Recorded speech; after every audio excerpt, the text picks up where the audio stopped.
자, 지난 시간에 이어서 미규정적, 미분적 잠재성입니다. 이 과정의 중심에 차이 개념이 있지요. 모든 존재는 차이를 통해 언명된다 라고 사유하는 들레즈에게 차이는 직자적이고 직자적인 차이가 곧 존재의 생성을 해명합니다. 모든 존재는 차이로부터 생성되는 거죠. 그래서 차이는 차이를 만든다라는 표현에서 볼 수 있는 것처럼 차이는 만드는 어떤 것, 만들어지고 있는 어떤 것이기 때문입니다. 예감하듯이 여기서 차이는 이중의 운동을 보입니다.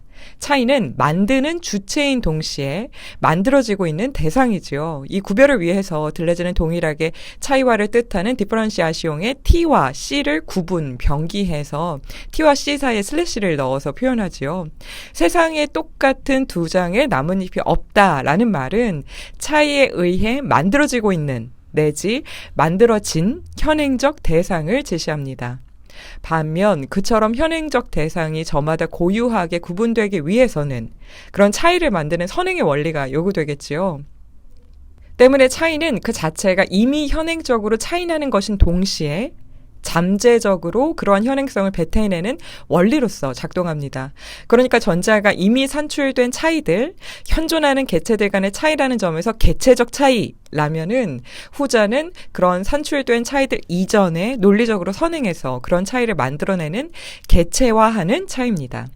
들레즈가 현행적인 것으로서의 개체적 차이는 분화소, 잠재적인 것으로서의 개체화하는 차이는 미분소라는 식으로 표기하는 건 이런 연유에서입니다. 여기서 들레즈가 개체화하는 차이로서 차이를 산출해내는 발생적 차이를 미분소라고 표기하는 것에 주목할 필요가 있는데요. 비록 잠재적인 것의 현행화 과정이 들레즈가 제안하는 발생의 어떤 체계라고 할 수 있지만 그 체계는 언제나 동일하게 재현되는 것은 아닙니다. 즉 언제나 그 전개는 다르게 펼쳐지지요. 그리고 바로 그 미분소라는 미세한 차이들 간의 발생적 상호관계가 바로 이를 해명하는 열쇠말이 됩니다. 그리고 그림에서 보시는 것처럼 자동차로 이동한 거리를 잴 때 그 평균 속력을 낼 때를 생각해 보실 수도 있을 것 같은데요. 수학적으로 변화량을 평균적으로 통합시키는 적분 과 다르게 미분은 0으로 수렴할 때까지 밀고 내려가서 그 변화량을 포착하려는 산출법이지요.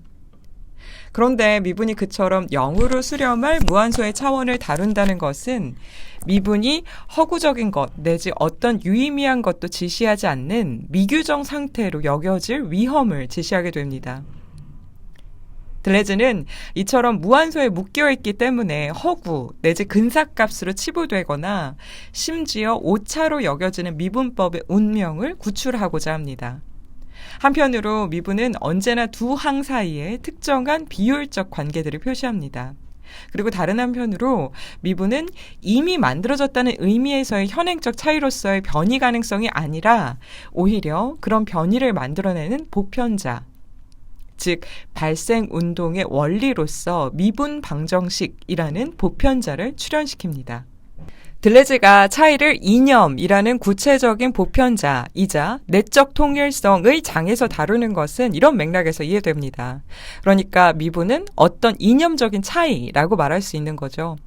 이로써 미분은 매번 달라질 수 있는 두 항 간의 미분적 관계에 의해 특정 값을 산출한다는 점에서 충분히 가변적인 동시에 각각의 항이 바뀌어도 미분 방정식이라는 특정한 공식 내에서 매번 발생의 운동을 전개한다는 점에서 일종의 차이화의 원리로서 자신을 주장할 수 있게 됩니다. 그래서 들레즈가 차이화라는 발생의 체계를 설립하기 위해서 차이나는 동시에 보편적인 이념의 장을 탐구하고 그의 미분적인 속성을 부여하는 이유는 바로 여기에 있다고 우리는 이야기할 수 있는 거죠. 차이화의 운동은 매번 미분적 관계들 사이에서 발생하고 그런 점에서 일관된 전개를 따르지만 역동적으로 두 항 사이에서 차이나는 생성을 주도해 간다고 말입니다. 그런데 이런 미분적인 관계들은 아직 잠재적인 층위에 남아 있습니다. 즉 미분적 비율 관계는 상이한 시공간적 결합 관계들 속에서 현행화되어야 된다는 거죠.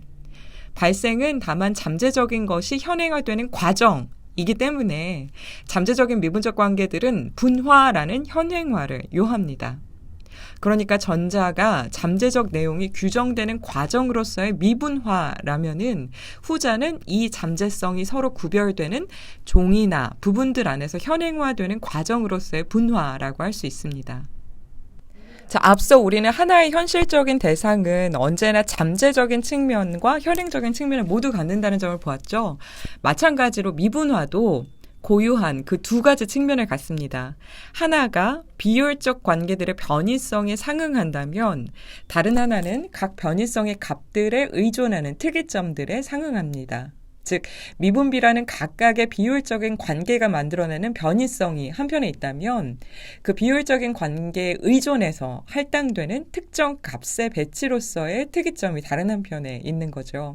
그리고 다시 왼편의 비율적인 관계가 만들어내는 변이성이라는 것은 독립적인 하나의 항만으로는 성립될 수 없는 관계라는 점에서 최초에는 미규정적인 성격을 갖고 있다가 두 번째로는 두 항간의 접속 내지 관계를 통해 드러나는 규정 가능성을 갖게 되고 그 후에 그것이 변이점에 상응하는 특이점들로 현행화됩니다.